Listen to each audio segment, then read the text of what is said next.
Israel और Iran के बीच युद्ध चल रहा है और अब सीधे तौर पर अमेरिका भी इसमें कूद पड़ा है। अमेरिका ने ईरान में परमाणु ठिकानों पर अटैक किया, एक दो नहीं बल्कि उसके 3 परमाणु ठिकानों पर अटैक किया है। खुद अमेरिका के राष्ट्रपति डोनाल्ड ट्रंप ने इस बात की जानकारी दी कि उनके सैनिकों ने फोर्डो, नतांज और इस्फाल में सफल अटैक किया और अटैक करने के बाद वहां के परमाणु हथियारों को नष्ट कर देने के बाद लौट आए हैं अमेरिकी सैनिकों के जहाज ईरान के एयर स्पेस से बाहर हो चुके हैं।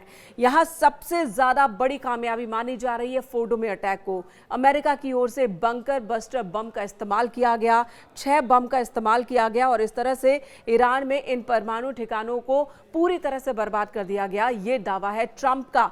और ट्रंप ने यह भी कहा कि बीते 40 साल से ईरान धमका रहा था। ईरान न सिर्फ इजरायल के लिए खतरा था बल्कि अमेरिका के लिए भी खतरा था। न्यूक्लियर डील पर ईरान की ओर से हस्ताक्षर नहीं किए जा रहे थे और अब ईरान के मंसूबे बहुत खतरनाक होते जा रहे थे और ऐसे में ईरान को सबक सिखाना जरूरी था। हालांकि ट्रंप के इस फैसले का, ट्रंप प्रशासन के फैसले का अमेरिकी सांसद, कुछ अमेरिकी सांसद जो विरोध भी कर रहे हैं, यानी कि पूरे अमेरिकी प्रशासन एकमत नहीं है। पूरा अमेरिकी प्रशासन ईरान पर अटैक को लेकर एकमत नहीं है। बहुत सारे लोग हैं जो कि ट्रंप के विरोध में हैं, लेकिन अब ट्रंप का दावा है कि उन्होंने अटैक तो कर दिया। सबसे पहले उन्होंने जानकारी दी और लिखा फोर्डो इज गॉन। फोर्डो जहां पर परमाणु हथियार है ईरान ने छिपा रखे थे, वो पूरी तरह से खत्म हो चुका है। ये जानकारी सबसे पहले दी गई और उसके बाद इजरायल के पीएम बेंजामिन नेतन्याहू से बातचीत भी की राष्ट्रपति डोनाल्ड ट्रंप ने और इस दौरान नेतन्याहू ने ट्रंप को धन्यवाद कहा और उसके बाद नेतन्याहू ने अपनी जनता को, यानी कि इजरायल की जनता को संबोधित भी किया और वहां पर नेतन्याहू ने बताया कि ये जो अटैक किए गए हैं ईरान में परमाणु ठिकानों पर, वो इजरायल और अमेरिका के सैनिकों ने मिलकर किया है और एक बड़ी सफलता हमें मिली है।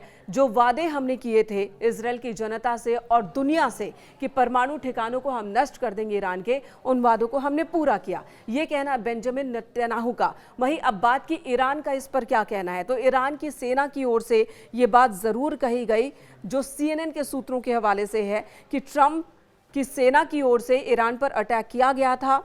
सैन्य कार्रवाई को हमने रोकने की कोशिश की, हमने उसका जवाब देने की कोशिश की, लेकिन हम नाकाम रहे हैं। अमेरिकी हमलों को रोकने की कोशिश में हम नाकाम रहे हैं, ये कहना है ईरान का। यानी कि ईरान भी इस बात को मान रहा है कि उसे नुकसान हुआ है, उसके परमाणु ठिकानों को नुकसान हुआ है, क्षति पहुंची है। वहीं हूती विद्रोहियों ने कहा कि ईरान पर जो बमबारी हुई है ये अब जंग की शुरुआत है और हम यहाँ रुकेंगे नहीं। जबकि डोनाल्ड ट्रंप कह रहे हैं कि अब वक्त आ गया है कि ईरान को यहाँ रुक जाना चाहिए। अगर यहाँ से ईरान फिर अटैक करता है तो हम फिर अटैक करेंगे ईरान पर और ईरान की बर्बादी के वक्त तक ये हमले जारी रहेंगे। हमले के बाद ट्रंप और नेतन्याहू के बीच बातचीत भी हुई और वहीं अमेरिका की ओर से जो जानकारी आ रही है कि 6 बंकर तोड़ बम का इस्तेमाल किया गया है। फोर्डो में न्यूक्लियर साइट पर 5 से 6 B-2 बॉम्बर यानी कि बंकर तोड़ बम गिराए गए हैं। बताया जा रहा है कि इस्फहान और नतांज में 30 टॉमहॉक क्रूज मिसाइलें दागी गई। इनमें 400 मील दूर अमेरिकी पनडुब्बियों से ये लॉन्च किया गया था और इन सभी टारगेट्स को भेदा गया है।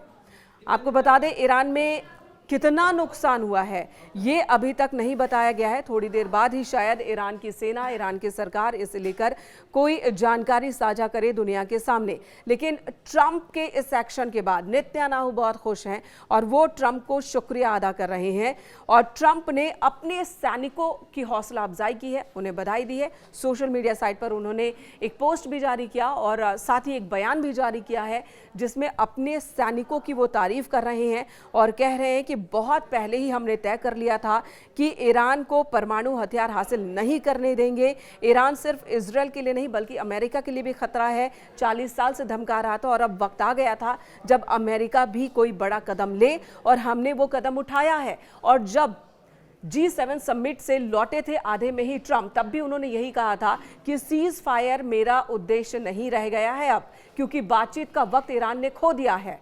अब ईरान के पास बातचीत का वक्त नहीं बचा है। उस वक्त उन्होंने ये बात कही थी, कहा था कि बहुत बड़ा फैसला होने वाला है, बहुत बड़ा कुछ होने वाला है और इसलिए ही मैं G7 छोड़कर लौट रहा हूं अमेरिका। और वो बड़ा फैसला ले लिया गया, वो बड़ा अटैक भी कर दिया गया और अटैक से कुछ घंटे पहले तक इस बात की कोई जानकारी मीडिया को नहीं दी गई थी, ना तो ट्रंप प्रशासन की ओर से और ना ही सैनिकों की ओर से इस तरह का कोई भी संकेत दिया गया था।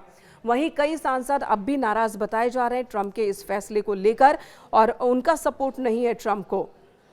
तो इस तरह से अमेरिका ने एक बड़ा कदम उठा लिया। कुछ जानकार अब कह रहे हैं कि ये लड़ाई या तो यहां खत्म हो जाएगी अमेरिका की सीधी एंट्री के बाद, या फिर यहां से नेक्स्ट लेवल पर और ज्यादा बड़े पैमाने पर यह लड़ाई शुरू हो जाएगी, जो कि दुनिया भर के लिए खतरा हो सकती है।